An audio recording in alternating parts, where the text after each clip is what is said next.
ವಿದ್ಯಾರ್ಥಿಗಳೇ, ಪ್ರಭಾವಿ ಅಕಾಡೆಮಿಗೆ ಸ್ವಾಗತ. ಇವತ್ತು ನಾವು 10ನೇ ತರಗತಿಯ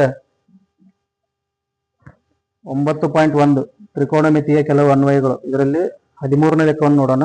ಸಮುದ್ರ ಮಟ್ಟದಿಂದ 75 ಮೀಟರ್ ಎತ್ತರದಲ್ಲಿರುವ ದೀಪಸ್ತಂಭವೊಂದರ ಮೇಲಿನಿಂದ 2 ಹಡಗುಗಳನ್ನು ನೋಡಿದಾಗ ಉಂಟಾದ ಅವನತ ಕೋನಗಳು ಕ್ರಮವಾಗಿ 30 ಡಿಗ್ರಿ ಮತ್ತು 45 ಡಿಗ್ರಿ ಆಗಿದೆ. ದೀಪಸ್ತಂಭದ ಒಂದೇ ಪಾರ್ಶ್ವದಲ್ಲಿ ಒಂದು ಹಡಗಿನ ಹಿಂದೆ ಮತ್ತೊಂದಿದ್ದರೆ 2 ಹಡಗುಗಳಿಗಿರುವ ದೂರವನ್ನು ಕಂಡು ಹಿಡಿಯಿರಿ ಅಂತ ಹೇಳ. ಈಗ ನೋಡಿ, 13ನೇ ಲೆಕ್ಕ ಕರೆಕ್ಟ್ ಇಲ್ಲ? 13ನೇ ಲೆಕ್ಕ 9.1. ಇಲ್ಲಿ ನೋಡ್ರಿ, ಒಂದು ದೀಪಸ್ತಂಭ 75 ಮೀಟರ್ ಎತ್ತರದೈತಂತ, 2 ಹಡಗುಗಳು ಅದಾವ, 1ರಿಂದ 1 ಅದಾವಂತವು. ಇಲ್ಲಿ ಎ ಬಿ ದೀಪಸ್ತಂಭದ ಎತ್ತರ ತಗೊಂಡಿವ ಅಂತಂದ್ರ ಬಿ ಡಿ ಒಂದು ಹಡಗಿನ ದೂರ, ಇನ್ನೊಂದು ಬಿ ಸಿ ಒಂದು ಹಡಗಿನ ದೂರ ದೀಪಸ್ತಂಭದಿಂದ. ಈಗ 2 ತ್ರಿಭುಜಗಳನ್ನು ನೋಡೋಣ. ತ್ರಿಭುಜ ಎ ಬಿ ಸಿ ಹಾಗೂ ತ್ರಿಭುಜ ಎ ಬಿ ಡಿ. ಕರೆಕ್ಟಾ?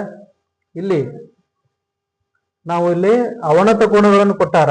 ಇಲ್ಲಿ ನಾವು ಏನ್ ಮಾಡ್ಕೋಬಹುದು ಅಂತಂದ್ರೆ, ಅದನ್ನ ಉನ್ನತ ಕೋನಗಳನ್ನಾಗಿ ಚೇಂಜ್ ಮಾಡ್ಕೋಬಹುದು. ಇಲ್ಲಿಂದ ನೀವು ಒಂದು ಇಡಿಗೆ ಪ್ಯಾರಲಲ್ ಆಗಿ ಲೈನ್ ತೆಗೆದ್ರೆ ಈ ಕೋನಗಳು ರಿವರ್ಸ್ ಆಗ್ತವೆ. ಈ ಕೋನ ಎಷ್ಟಾಗ್ತತಿ? 45 ಡಿಗ್ರಿ ಆಗ್ತತಿ. ಈ ಕೋನ 30 ಡಿಗ್ರಿ ಆಗ್ತತಿ.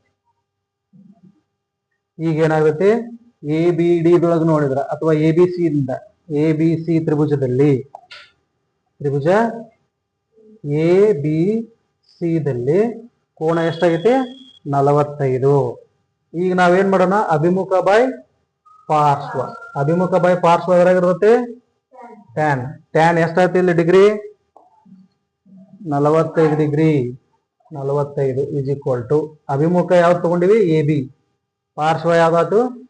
B C. ಈಗ ಟ್ಯಾನ್ 45 ಅಂದ್ರೆ ಎಷ್ಟು? 1. ಇದು ಎ ಬಿ ಅಂದ್ರೆ 75. B C is equal to B ಸಿನೇ. ಈಗ B C is equal to ಎಷ್ಟಾಯ್ತು? ಬಿ ಸಿ ಈ ಕಡೆ ತಗೊಂಬಂದ್ರ 75 ಮೀಟರ್. ಇಲ್ಲಿ ಕೂಡ ಅಭಿಮುಖ ಬೈ ಪಾರ್ಶ್ವ ತಗೊಳ್ಳೋಣ. ಅಭಿಮುಖ ಬೈ ಪಾರ್ಶ್ವ ಅಂದ್ರೆ ಏನು? ಟ್ಯಾನ್. ಅಭಿಮುಖ ಬೈ ಪಾರ್ಶ್ವ ಅದರೊಳಗೆ ಎ ಬಿ ಡಿ ದೊಳಗೆ ಎ ಬಿ ಮತ್ತು ಡಿ. ಇಲ್ಲಿ ಕೋನ ಎಷ್ಟಾಗೈತೆ? 30 ಇಸ್ ಈಕ್ವಲ್ ಟು ಅಭಿಮುಖ ಯಾವುದು? ಎ ಬಿನ. ಇಲ್ಲಿ ಪಾರ್ಶ್ವ ಯಾವ್ದಾಗ್ತತಿ? ಬಿ ಡಿ ಆಗ್ತತಿ. B D. ಟ್ಯಾನ್ 30 ಅಂದ್ರೆ ಎಷ್ಟು? 1/√3. ಎ ಬಿ ಅಂತಂದ್ರೆ ಎಷ್ಟು? 75 ಕೊಟ್ಟಾರ. ಬಿ ಡಿ ಗೊತ್ತಿಲ್ಲ. ಬಿ ಡಿ ಈ ಕಡೆ ತಗೊಂಡು ಹೋದ್ರ B D is equal to ಆಮೇಲೆ √3 ಈ ಕಡೆ ತಗೊಂಡು ಹೋಗ್ಬಿಟ್ರ 75√3 ಆಯ್ತು. ಕರೆಕ್ಟಾ? ಈಗ ನಮಗೇನ್ ಕೇಳ್ಯಾರ? 2 ಹಡಗುಗಳ ನಡುವಿನ ದೂರ ಅಂದ್ರೆ C D. C D is equal to ಏನಾಗ್ತತಿ ಇಲ್ಲಿ? C D is equal to B D minus B C. B D ಮತ್ತು ಬಿ ಸಿ ತೆಗೆದಿದ್ದೀವಿ ನಾವು. ಈಗ ಅದನ್ನ ಹಾಕ್ತೀವಿ. ಬಿ ಡಿ ಅಂದ್ರೆ ಎಷ್ಟು? 75√3. ಬಿ ಸಿ ಅಂತಂದ್ರೆ ಬರೀ 75. ಈಗ C D is equal to 75 common ತೆಗೆದ್ಬಿಟ್ರ √3 ಮೈನಸ್ 1 ಮೀಟರ್. ಇದು 2 ಹಡಗುಗಳ ನಡುವಿನ ದೂರ. ಇದು ನಿಮ್ಮ ಉತ್ತರ.